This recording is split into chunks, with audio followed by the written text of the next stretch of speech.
The champagne flute in my hand felt suddenly fragile. I was gripping it so hard I thought the stem might snap, sending crystal shards into my palm. It was the only thing grounding me to the moment. Around me, the rented ballroom of the downtown Marriott was buzzing. 200 people. Donald's college friends, his business associates, who were mostly guys he played fantasy football with, and a terrifying number of my own relatives. They were all clapping. They were cheering for Donald.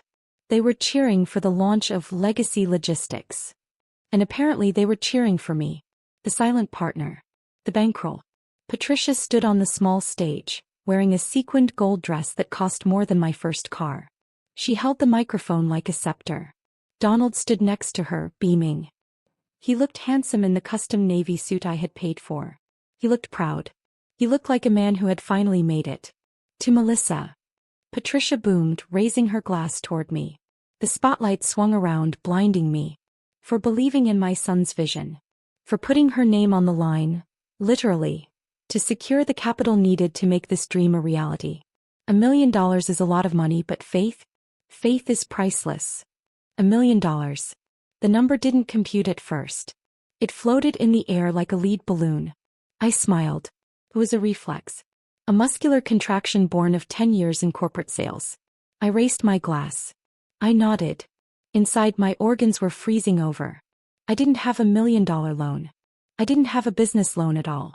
My credit was pristine. It was a fortress I had built brick by brick since I was 18 years old, surviving student loans and a mortgage on my own. Donald had asked me for money 3 months ago. He wanted $50,000 for seed capital. I had said no. I told him we were saving for the wedding. I told him his last 3 ventures. The drone delivery service that lost 3 drones in a lake, the artisanal pickle company, and the app that was supposed to revolutionize dog walking, had drained enough of our liquidity. He had sulked. He had slept on the couch for 2 days. Then he had suddenly bounced back. He told me he found an angel investor. He told me his mother had worked some magic with her old connections. I looked at Patricia on stage. She was hugging Donald now, whispering something in his ear that made them both laugh. The room erupted in applause again. Community asset, she had said during the toast. My credit score. I took a sip of the champagne. Tasted like vinegar. The rest of the evening was a blur of forced smiles and terrifying mental calculus. I had to get out of there. But I couldn't leave. Leaving would look suspicious. Leaving would cause a scene. And right now I needed information. I needed to know how deep the water was before I started swimming. Donald found me near the dessert table an hour later. He was sweating, high on adrenaline and attention. He wrapped an arm around my waist, pulling me into his side. He smelled like expensive cologne and arrogance. "Can you believe it, babe?" he shouted over the DJ. "It's happening.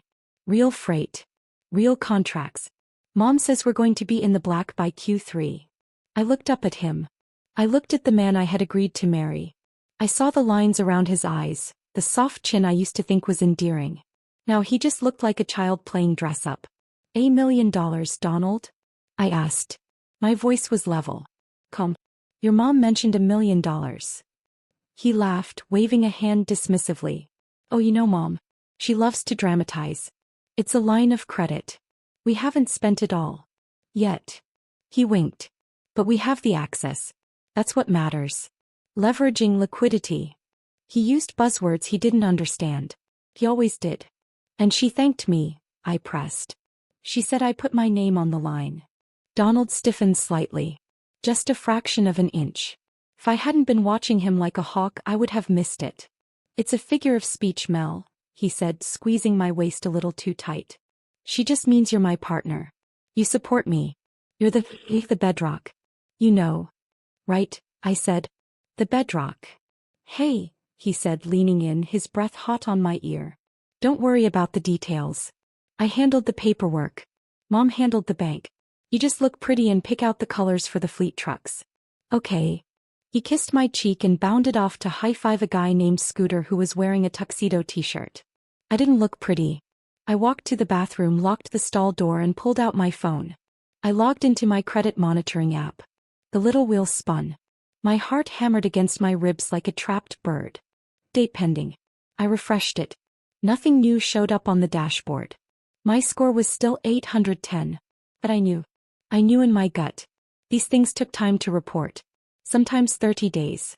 Sometimes 45. If the loan had just closed or if it was a business loan personally guaranteed, it might not trigger an alert immediately. I needed to see the paperwork. I left the party 20 minutes later, claiming a migraine. It wasn't a lie. My head felt like it was being squeezed in a vice. When I got home, my home, the house I bought 2 years before I met Donald, I went straight to his home office. It was actually the guest bedroom. It was a mess of gaming magazines, empty Red Bull cans, and scribbled notes on napkins. I started digging. I didn't find loan documents. Donald was lazy, but he wasn't that stupid. He wouldn't leave $1 million fraud sitting on his desk. But I found a notebook. It was tucked under a pile of mail. It was a spiral-bound notebook, the cheap kind you buy for school supplies. On the first page, in Donald's erratic scrawl, was a list. Project legacy budget. Warehouse lease, $12,000 per MO, first, last, security due. Fleet down payments, $150,000. Marketing launch, $45,000. Salary, Donald $12,000 per MO. Salary, mom consultant fee $5,000 per MO. I stared at the numbers. $5,000 a month. For his mother. I turned the page. There were dates. Scribbled notes about meetings. And then a name I recognized. First Horizon Bank, Mr. Henderson. And a date. 3 weeks ago. Next to it, a note. Bring Mel's W-2s and passport copy. My blood ran cold. I kept my passport in the safe in the master closet. I kept my tax returns in a filing cabinet in the same closet. The key was on my keychain. I walked to the closet. The safe was locked. I opened it. The passport was there. It looked untouched. But then I looked closer. The edge of the folder holding my tax returns was bent. Just a little. Like someone had shoved it back in a hurry. I didn't sleep that night. I laid in bed, staring at the ceiling fan slicing through the dark. Donald came home at 3 a.m. He stumbled into the room, smelling like whiskey and cigar smoke. He tried to cuddle. I rolled away, feigning sleep. "Love you, $1 million baby," he mumbled. The next morning I called in sick to work. I waited until Donald finally dragged himself out of bed at 11 a.m. He was hungover, groaning for coffee. "I'm going to run some errands," I told him. I was dressed in my jogging clothes. "Do you need anything?" "Advil," he groaned. "And maybe a bacon, egg, and cheese." "Sure," I said.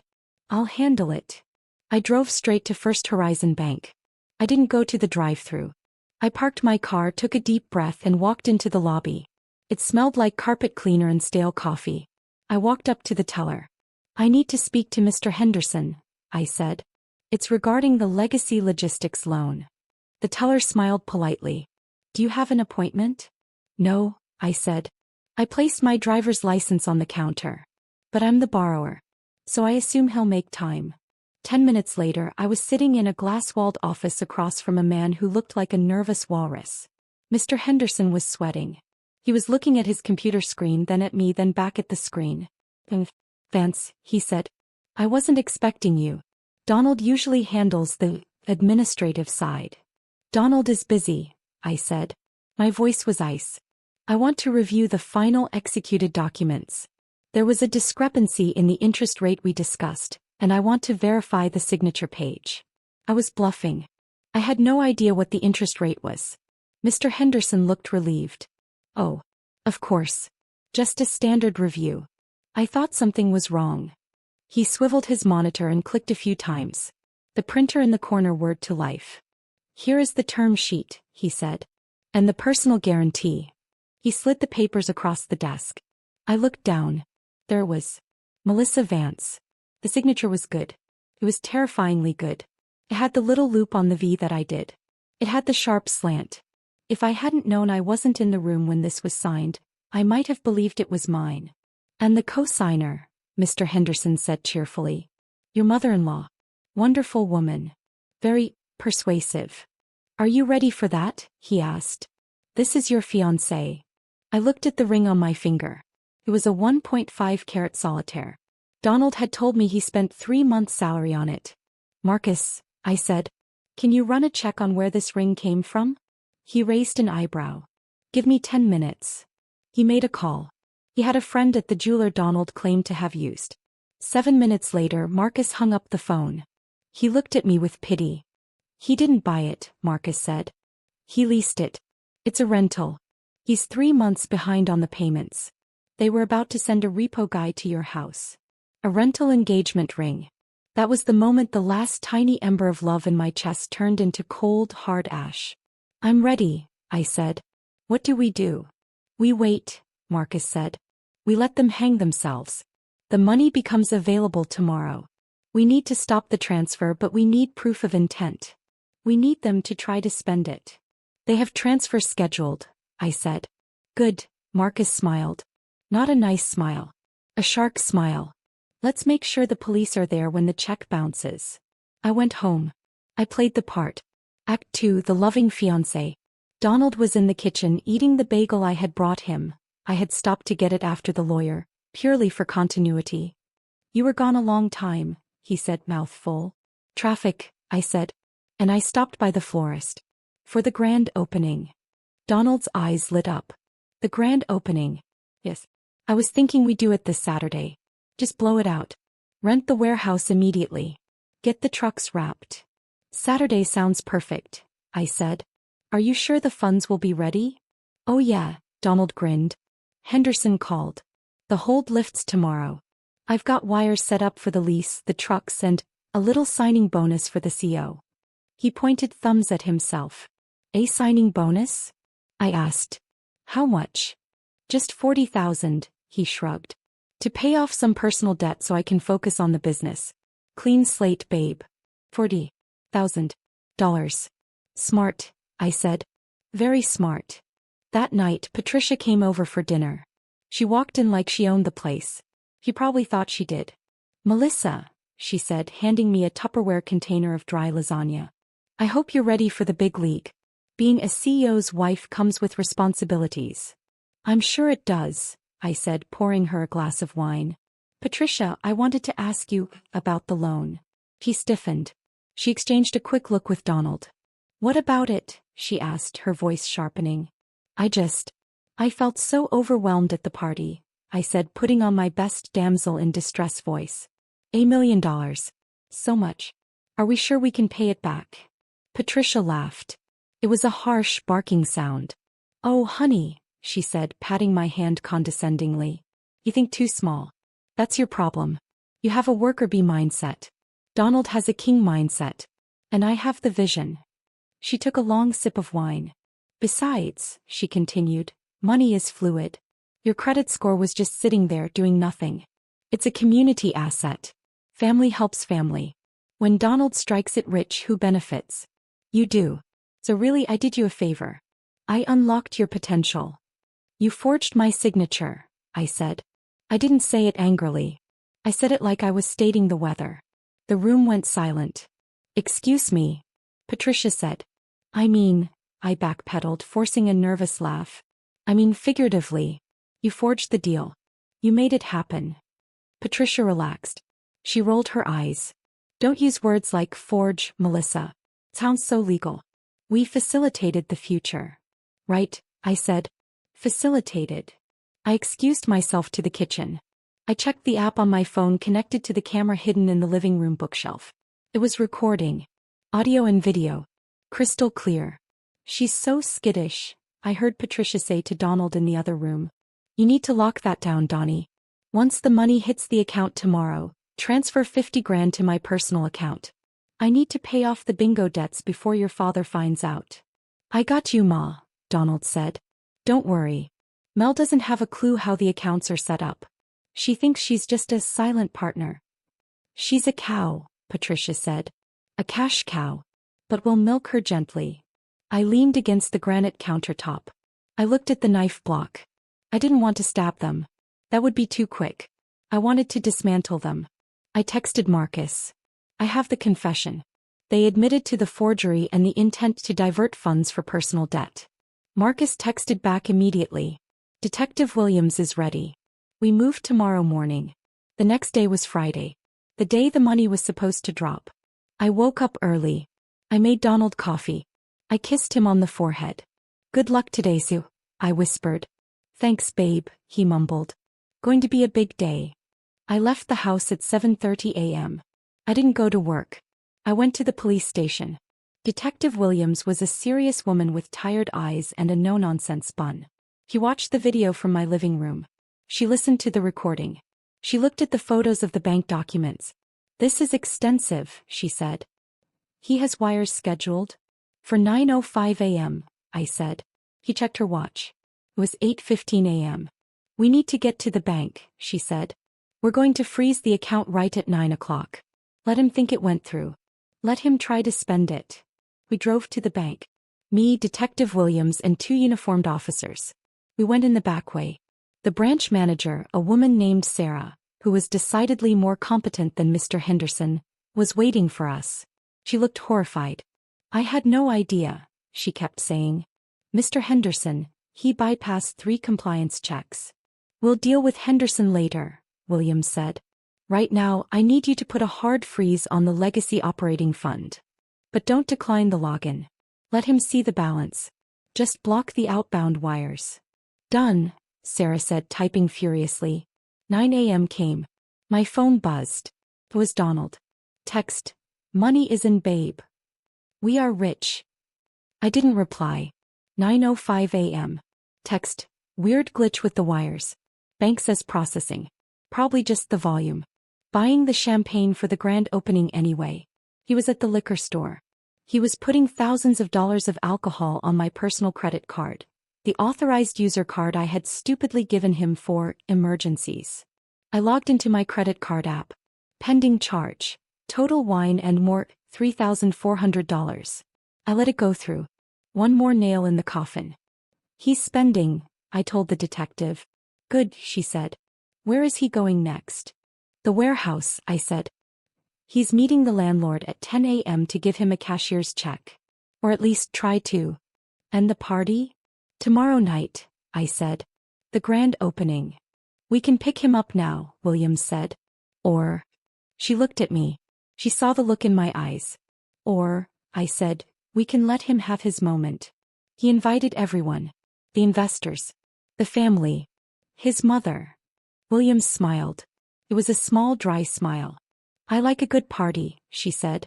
The next 24 hours were a masterclass in dissociation. I went home. I packed a bag. I hid it in the trunk of my car. Donald came home late, frantic but manic. Bank glitch is sorted, he lied.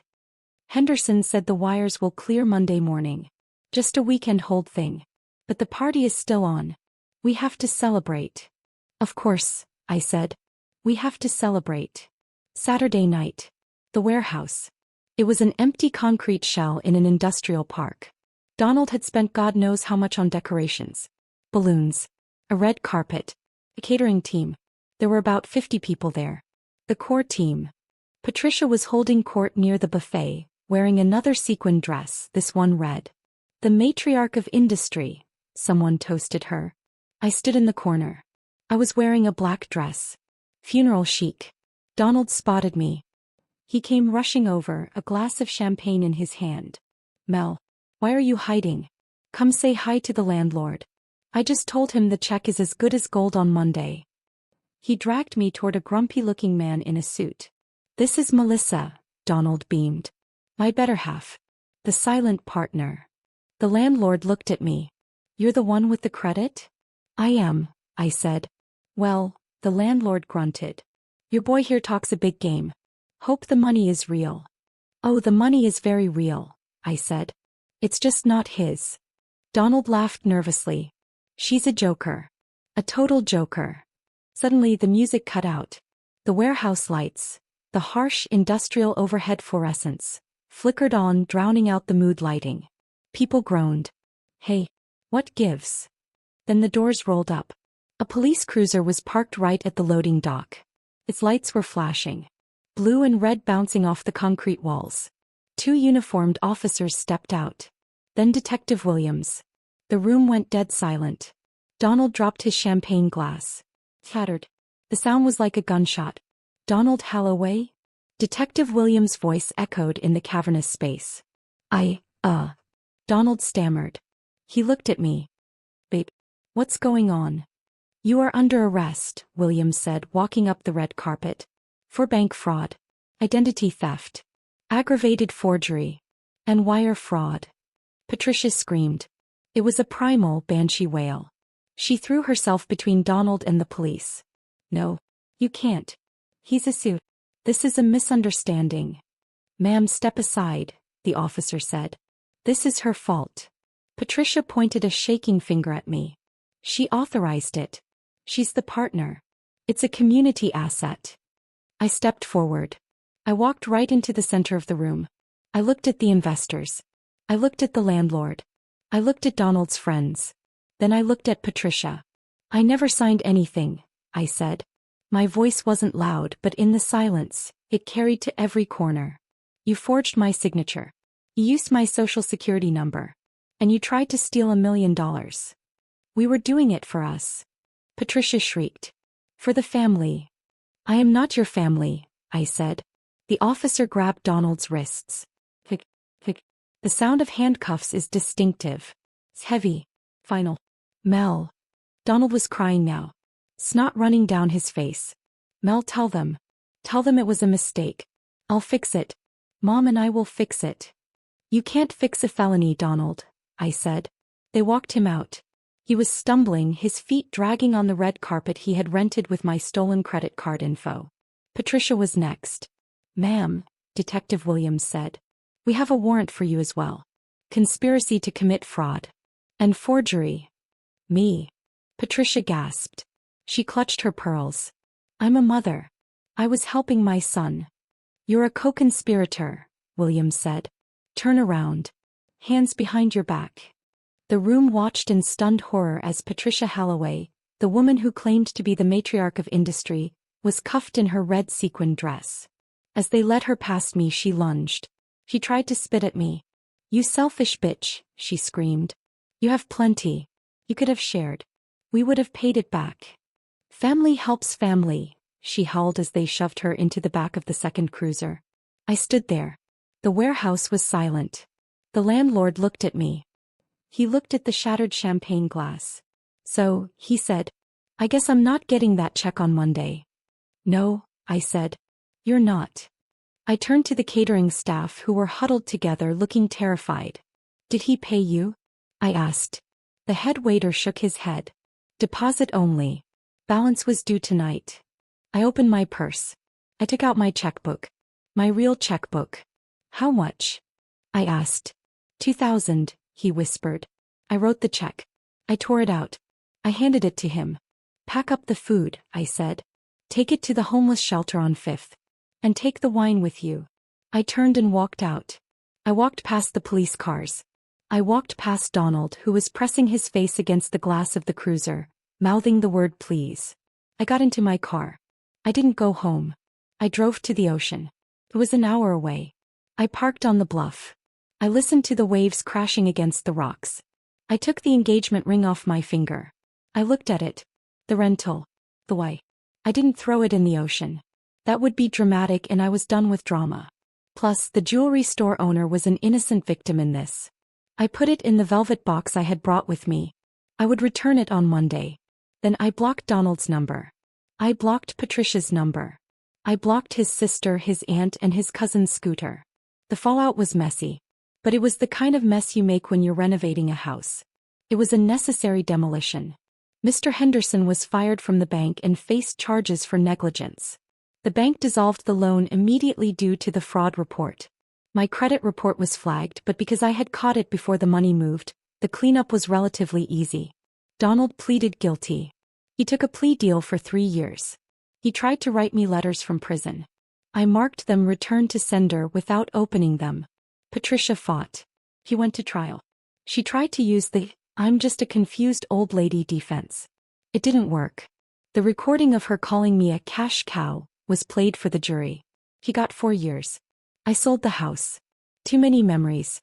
I used the equity to buy a smaller place, a condo in the city with a doorman and a view of the skyline. 6 months later, I was sitting on my balcony. It was a Sunday morning. I was drinking coffee. Real coffee, not the cheap instant stuff Donald used to buy. My phone buzzed. It was a notification from my credit monitoring app. Your credit score has increased. It was up to 815. I smiled. It was quiet. No schemes. No legacy. No community assets. Just me. My money. And my peace. I took a sip of coffee. Tasted like victory. It was hard to burn it all down. It was hard to send the man I thought I loved to prison. But as I watched the sun rise over the city, I knew one thing for sure. I'd do it again in a heartbeat.